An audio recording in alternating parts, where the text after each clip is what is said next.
Okay, bam, right. So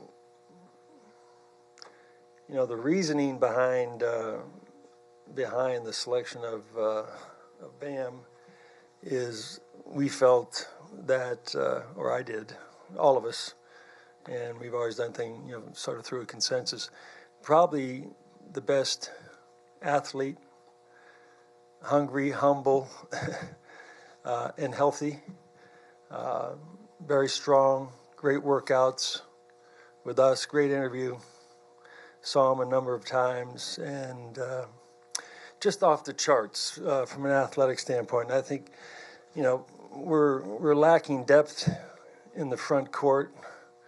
Obviously, there's a number of things we want to sort of cover and fill, but when he was on the board at 14, we felt just compelled to take him. So, shot blocker, explosive jumper, leaper. He's a lob threat, runs rim to rim, can guard 1 through 5. So from a defensive standpoint, I think that's where the emphasis came at that time. There were other bigs available that had specific skills, but there were other things we didn't like about him. And I think he'll be a perfect fit for us. So, but like 17 of the other guys, he's 19 years old. That's what this world's about. I think the only 4-year guys were picks number 29 and 30. That's where they're heading now with this whole thing. So, but we're really excited about it, and to be able to get him. In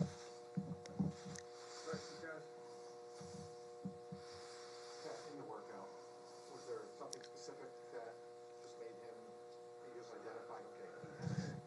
Yeah, it's a wow factor. He's not 7'1", like Hassan, but he plays like him at 6'9".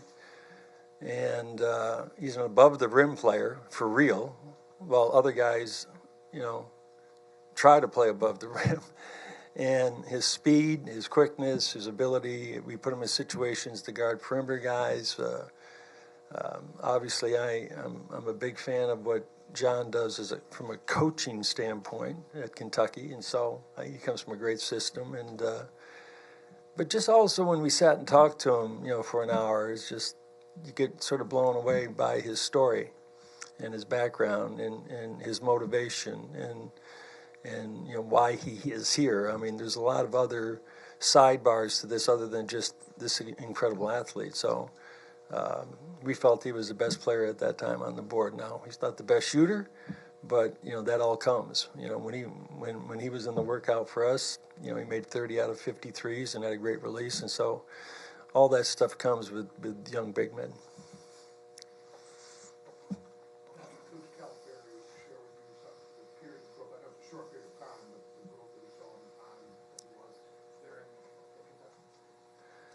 Well, I think, he played 30 minutes a game, averaged, about 13 points. He shot about 60%. He's just a very efficient player around the basket, doesn't need the ball. Obviously, what he said to me was he was a great teammate. He's a wonderful teammate to have. And when we talked to him, he had a level of maturity about him and sort of quietness about him that we really liked. And it was all about basketball. So he was sort of a giver, So I saw him play, 2 or 3 times and a number of, film sessions. But there were 3 or 4 or 5 guys in the mix there. And, at the end of the night, when we got to 14, the consensus was, as we always have done in the past, we take the guy that's on the board, So we took him because he was there. He was actually ahead of the 14th pick. You guys didn't make any moves for a second-round pick. Why? Why? For $3.5 million? We're not. Mickey. You're dropping $3.5 million. On a 50th pick. Let's get real here. As a matter of fact, somebody. I don't know who it was. you got $5 million next year, so it's going to be for $5 million. I can remember we get him for $500,000. You get a first-round pick, you could buy one. So, that has changed. If we felt there was somebody that we really needed, we like our roster. We need to fill some spots. Now the next step is to go into free agency, obviously, and we feel very comfortable about that. And it's a step-by-step thing. What I don't want to do is, just take a second-round pick unless we really like somebody. And there's some pretty good players there, but, it wasn't the fact that, we wouldn't pay $3.5 million for the pick, or we only have 3.1 left, or whatever it is. We just said, we're going to take one player in the draft, unless something else happens via trade. We had a number of other offers that were sort of ridiculous from a one-way standpoint against us, and people what they were asking for. And we said no to that. So we'd take the next step, which is to go to free agency and to build from there. And then, through the summer league, try to be the first out of the box on some of these guys in our development program. So we feel good, where we are, with our roster. Surprised by any of the moves in the last 48 hours or so around the league? Jimmy Butler and some of the guys that have been moved. I'm not going to comment on other teams. I think the people who know what they're doing in this game do it for a reason, and a lot of the commentary that follows, deals, that are covered by, people who know what they're talking about. They don't know what they're talking about, so they don't know why. And so if one team is going to rebuild, or if somebody's going to trade the third pick for the first pick, that's what they want to do. That's their choice. We knew what we had to do. We knew we had to sort of fill a big box. We got Hassan, and our backup center right now is UD, okay. And our power forward is Luke Babbitt, okay. He's free, but and James Johnson. So we felt the need to get an athletic big, and so. But as far as the other deals, as far as what those teams felt about what they had to do, some of them seemed to be a little bit strange, but everybody has their motivations. Places, things were all over the place. It's like a big video game now. The draft's like a big video game. But when they start calling and saying, "Will you take the 51st pick for $3.5 million?" No. Just curious about something. In the real world or corporate world outside of sports, employers, corporations check their potential employees' social media these days. You always hear about that. Is that something your team does for draft prospects? I don't. We have tremendous scouting department. You should see it, the amount of information that you have on all these guys. But we do follow their social media without a doubt, all the time. But I'm not going to comment on somebody else's social media. But I don't follow it. But it's in a book. It's in a scouting book. Why? Pat, Did you follow him? Bam's clean. Yeah, he's clean, absolutely. He's clean as a whistle. No, we do a lot of research, interviews, background, just talking to people, watching him, getting up close and personal, the investigative part of it, that we all go through to make sure that there's nothing wrong in the kid's past. This guy he's a gamer, and he's hungry, and he was clean as a whistle. His motivations with and where he came from in Jersey, and with just he and his mom, and in the background that he's had, he's just. I think he's going to be a special player, and he's going to be a special person to work with. Pat, if nothing should materialize with you guys with one of the very limited number of all-star free agents, would you be content? Would you consider it successful if this summer was merely re-signing Deion James, keeping Wayne Ellington, Yes. maybe having a little left? Yes.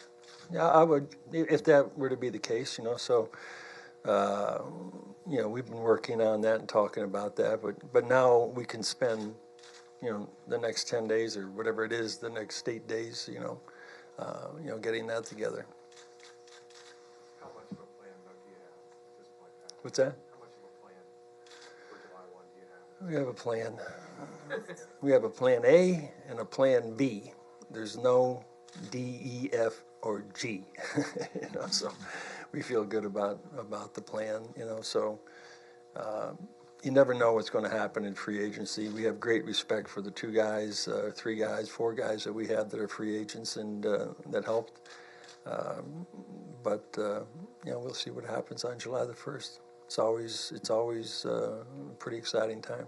Given that it's just so different this year, more grams again, short, and it just changes so much, and things are going to happen pretty fast. Are you hopeful that you're going to have at least some idea that first night? We hope that we'll have some information. The first night.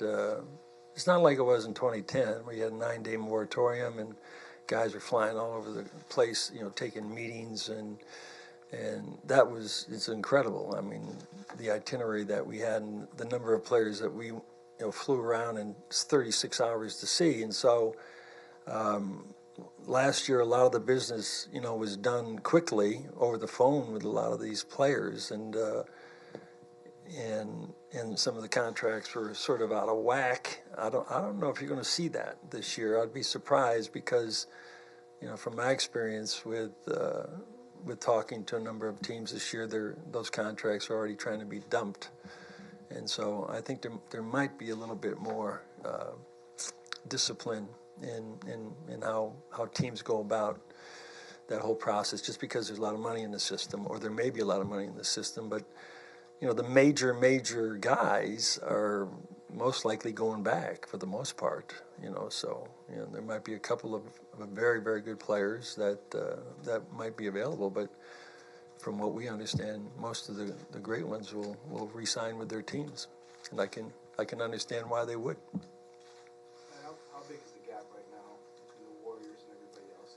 How easily they ran through everybody in the playoffs? Well, Cleveland ran through everybody in the playoffs too until they ran into them, and continuity in this game today is going to be very difficult, I think, to keep a team together for a long time. I mean, you can go back, it's like apples and oranges, and talk about the Lakers and the Celtics.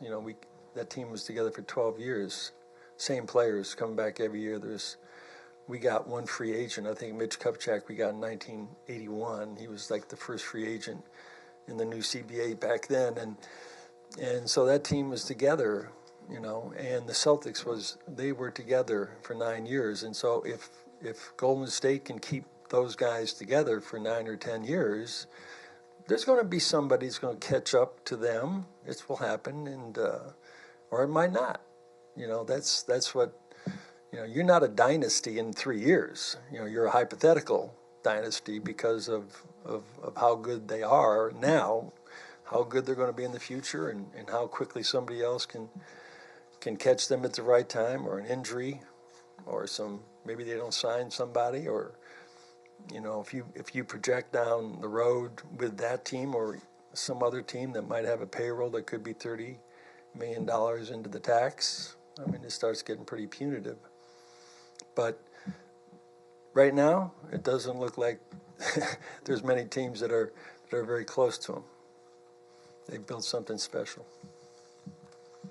Pat, I know you told us in late April you wanted Dion and James Johnson back. Are you able to say at this point whether you want to bring Wayne back on the contract and Luke Babbitt, or would that depend on how things play out? I'm not going to talk about just right now. Okay. Barry, you're getting too deep. I'm going to read your column tomorrow, but I don't want to. I just spent, I spent 2 weeks on 300 college players. Okay, I might even mention one of those guys in free agency, and I don't want to do that right now. So, but I will tell you this right now: we have great respect for what Dion and what James did, and Luke, and obviously what Wayne did last year. So, we're concerned, but we're also very confident.